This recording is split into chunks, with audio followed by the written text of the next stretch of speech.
And we are rolling. Okay. Good evening, everyone.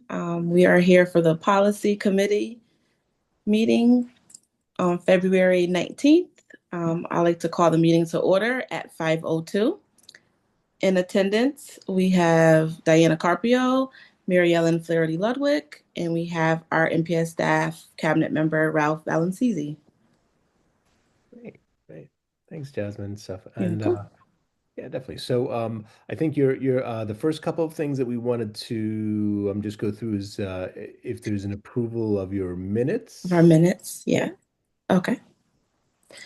Um, do I have a motion to approve the minutes? I motion to approve. Okay. Seconded. Second. And I believe I abstained because I wasn't on the Policy. committee then. Yeah. So I Welcome aboard and thank you for Yeah, taking lead. welcome aboard. no problem. Thank you. Great.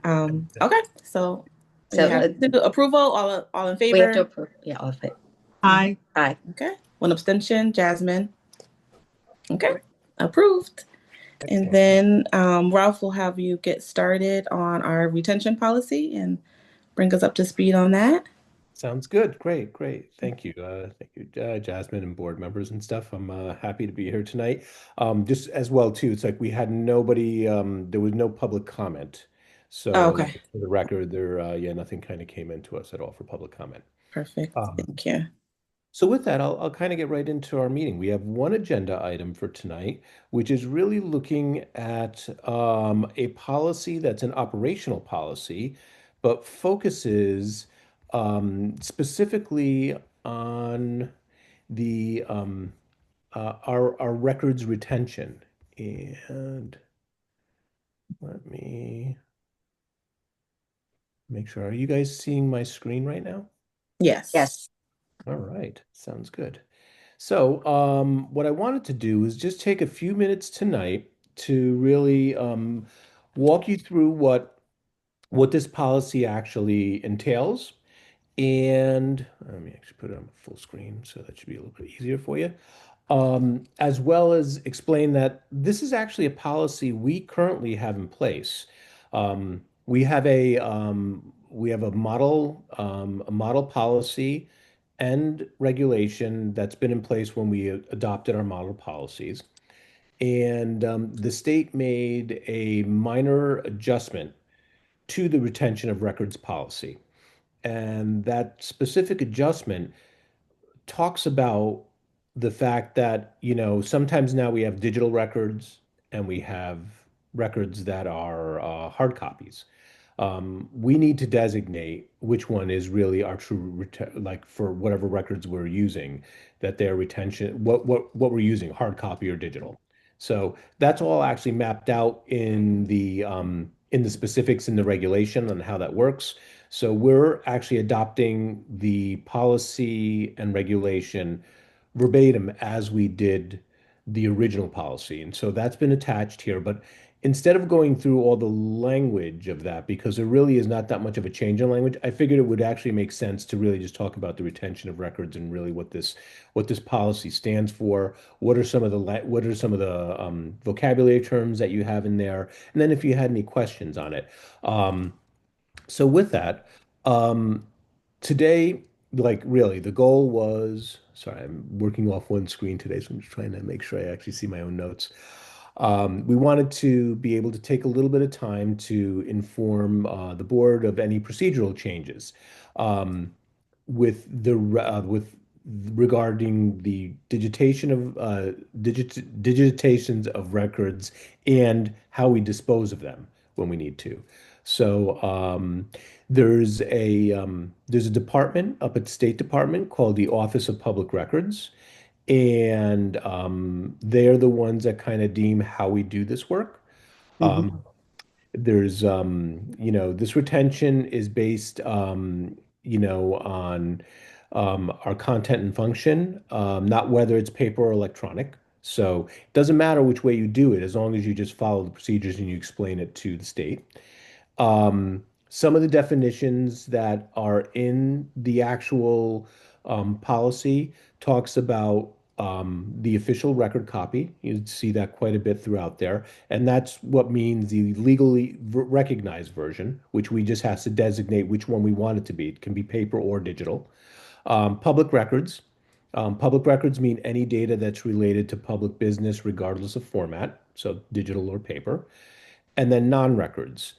There are things that we don't have to keep, like spam, blanks, duplicates of our types of records that are there. So that's really kind of tonight is just to talk a little bit about what records retention is and what that looks like. Hmm. So really, the major change with this is that in the old standard that we had in place, um, internal digitized policies were sufficient for were sufficient to bypass individual paper disposal requests. So if we wanted to get rid of paper, we could actually just keep a digital copy. The new requirement basically says that internal policies are no longer sufficient after June of 2024. So we just have to ask before we decide to dispose of anything that's a paper record.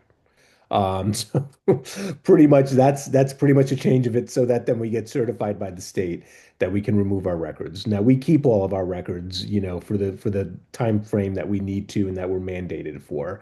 And I think like I said, in the past, we've always made sure that whenever anything is disposed of, we do it in the proper format, which was always in the regulation. So that's really the major change there is before up to 2024.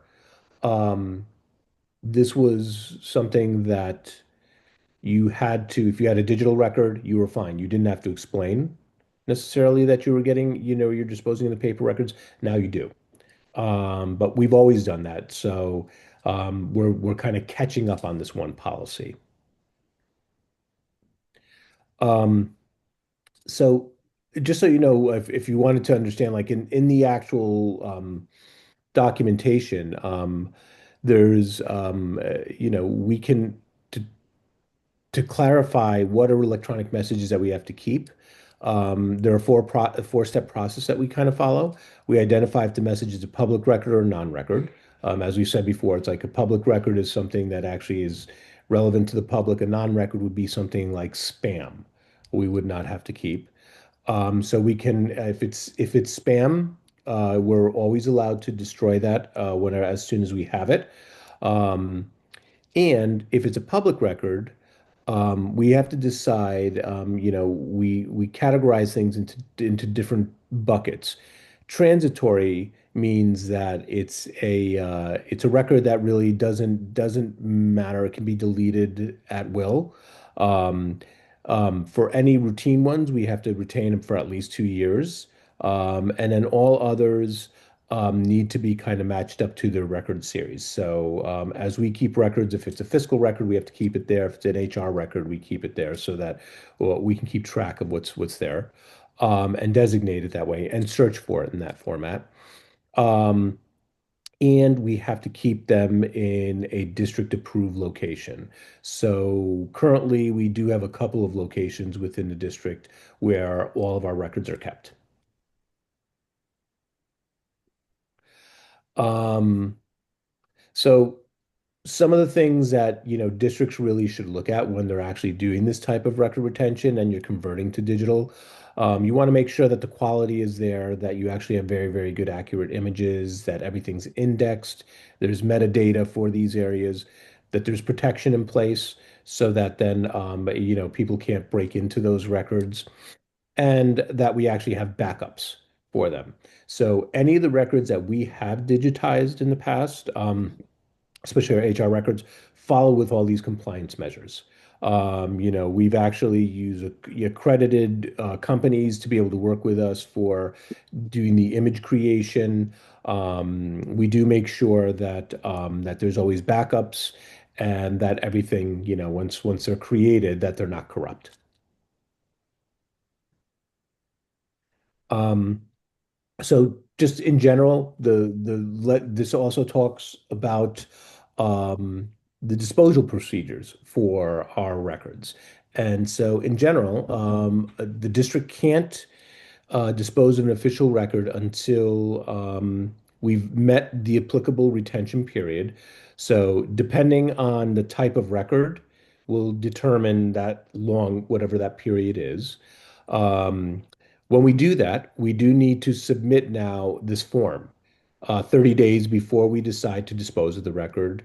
And then we just need to sign off that says, yes, it's okay to dispose it. So that's really the biggest change in this is making sure that all that is in place before we actually dispose of any records. Um, some of the other language that's in this actual policy talks about um, the 2024 requirements are for regarding destroying paper after scanning. If it's a non-permanent record, okay, you have certain forms that you have to use for this. And if it's a permanent or a historical record, there's another form that you have to use to be able to explain that you're removing that. And that should be updated every 5 years on a regular basis if you are making any of those changes.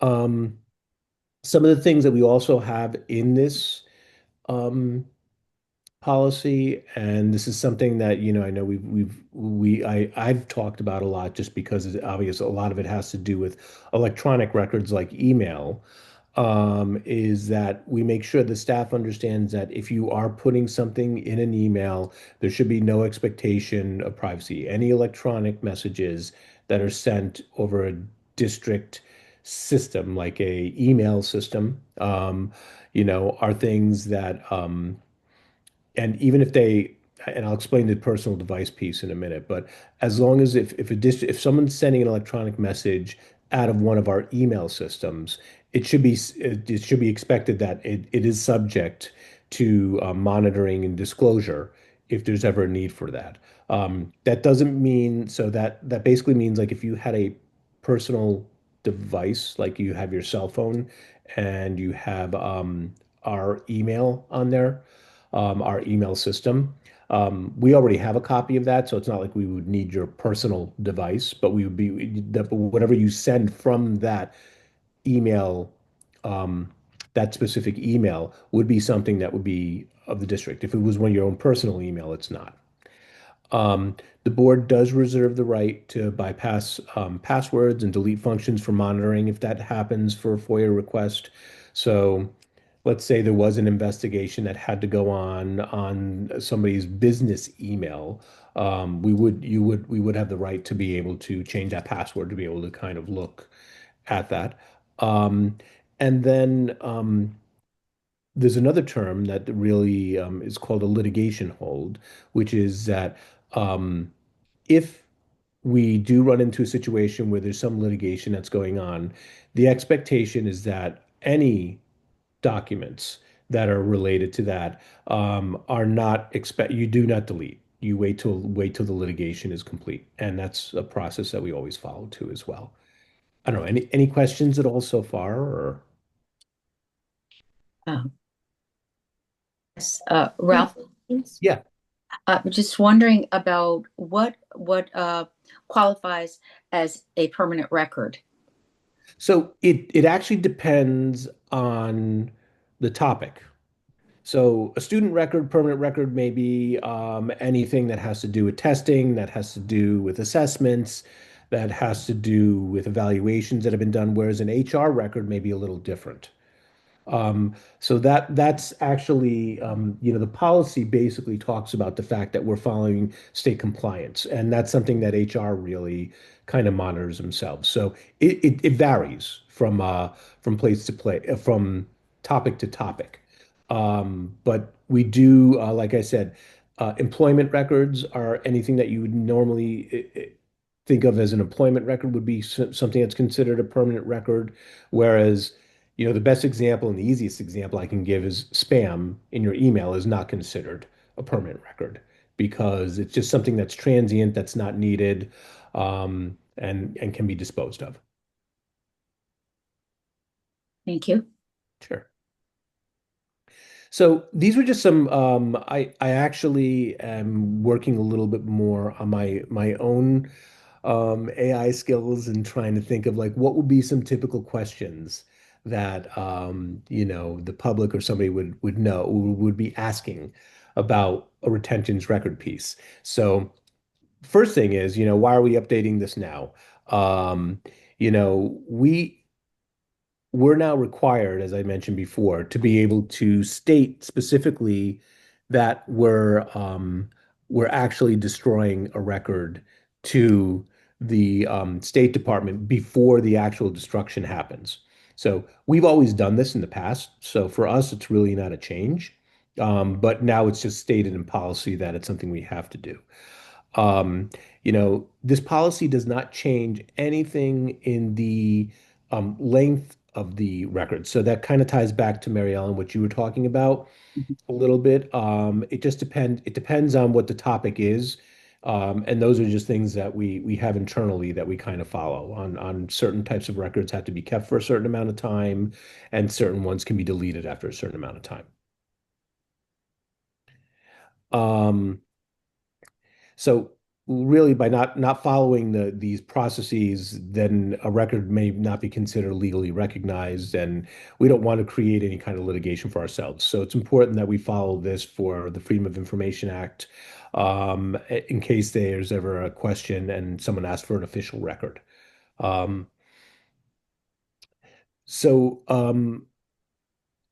the the policy, a lot of people ask questions about electronic messages like texts and so forth. If it's something that we actually have and that is considered something that is tied to district business, then it could be something that's a record that we would have to hold on to. Um, so in the situation where we recommend that this never happens, but there are times where there may be a communication that had happened in the past via text. That would be something that, once again, it's not the rest of your text, it's just that one alone that it has to do with district business that really would be something that we would have to be able to hold on to, and that would be considered an electronic message, potentially for a permanent record. If it's transient, and then it's not. And that can be something as simple as if like I said, we don't do this as a practice, but there are places that have, a teacher may be texting back and forth with a parent. We use instead Parent Square, which actually makes more sense for us to be able to use because that's the documentation format. But there have been times where a teacher could be texting back and forth with a parent. That becomes then potentially a record if they're talking about the student. If they're just talking about something like the fact that Johnny forgot his backpack at school, that could be considered a transient record. So there's a lot of pieces that go along with this, but this is just kind of helping to define a little bit more about, what actually is considered an electronic message and something that would be considered district business, then it is something that could potentially be considered a public record. Um, so the idea of an expectation of privacy to personal devices, if you use them for work, an electronic message can be sent, is potentially subject to disclosure. So a good example of this would be that texting once again. Using it to text back and forth with a parent and a teacher, that could potentially open up the ability that you would be using it for work. But using your email on your phone would not, because we do have a copy of that email. It's not something that then your personal device would be compromised at all in a FOIA request. And then a litigation hold, I think we explained it a little bit earlier. If there's something that's going on in the district, any records to that matter should not be destroyed. And that is a process that we've always followed. And then who's responsible for this? Our records custodian. So in our case, that would really fall within our head of right now, Kimberly Bird, Carolina. So she would actually be the records custodian currently for the district. And with that, um, it's kind of just a quick overview of really what's happened. I did attach a copy of the record, the actual policy itself. There's just been some language changes in there. We will actually update the ship, and I left it intentionally as the Shipman and Goodwin one, where we will then fill in Norwalk Public Schools where there's a blank, and the records retention, the records person will be listed as Kimberly. When we actually do the final draft right now, but we have made no changes whatsoever to what we've been advised by Shipman and Goodwin to keep as our model policy. So they made all the updates for us, and it's really focused just on that deletion piece. So with that, that was just kind of my presentation. Hopefully a little bit of an education around what records retention Yeah. is and how, how you have to kind of deal with it in the district. Yeah, that overview was super helpful. Thank you. And all the different terms. Very good. Very interesting, really. You said there's always a choice in terms of if you want to keep your official record paper or you want to keep it digital. How do we choose? So right now, we really don't do, I think there was a small period of time where we did start to digitize some of the HR records, but we have a lot of paper and we really do need to move a little bit more away from that. But now the process is once again, it's cumbersome to kind of keep a lot of these paper pieces. But we do need to make sure that we actually, like I said, anything that we have digitized in the past um, is secure, is backed up so that, like I said, if anything happened to that digital copy, we'd have another digital copy of it. Um, but it does get to be really, really cumbersome. I mean, I know we had we had some, a number of places in the district where we had to used to keep a lot of our paper records. I mean, one being the old Future Ready site. One of the rooms there was actually locked up specifically just for HR to be able to have access to for that records retention and stuff. Not to stay too long on this, but I'm so interested in disaster situations. Where do we would have to digitize everything to have it in another place? Am I thinking correctly? You are, yes. And so, is it someplace on the moon? Is it in So another country? Is it yeah, so where is it? it depends. Actually, it depends on the records Okay. themselves. So it's either the third party that we're working with usually. So HR will have a backup that they actually have with a third party.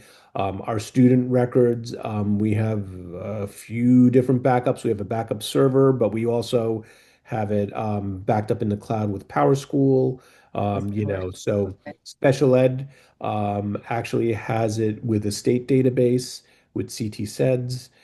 So it depends on where, Those but are there's all got to be, digital. Those there's, those have yeah, to be digital. Yes. yeah. I mean, there a lot in a lot of cases now, almost everything we do anyways is digital. So the way that we have to report to the state, the way that we have to document an IEP or anything else electronically when we hire somebody is already digital in the first place. So it becomes a digital record. Sometimes there isn't paper, it's just digital, you know. Got it. Thank you. That Yeah, very fascinating. Thank you. thanks. So I guess if there's no other questions, the question would be just actually bringing it, forwarding it to the board for final approval to replace the old model policy with the new model policy, making, the main change is that we have to make sure we submit to the state prior to deleting anything or destroying any of the old records that we have. Okay. Easy enough. And so that would be on the next business meeting agenda. You need to move it to the full board. Ask us. Okay. Mhm. Can I have a motion to move this policy for approval to the full board at our next business meeting? Motion. Second. Okay, all in favor? Aye. Aye. Aye. Okay, thank you. Awesome. That's passed. Yeah, Good definitely. going, Jazz. I know. Excellent. So, Okay. All right. Okay, and no then additional questions. So then I need another motion to adjourn, right? Yes. Can I have a motion to adjourn? Motion. Second. Okay. Second, all in Thank you. favor? On. Thanks, Ralph. Okay. thanks everybody. Thank you, Jasmine, Ralph. great job. Thanks for your So, time. Rest of yeah, the week. definitely. Okay, have a Bye. good one. See y'all soon. Thanks, guys. See you See you Tuesday. on Tuesday. Tuesday. Bye-bye. Bye-bye.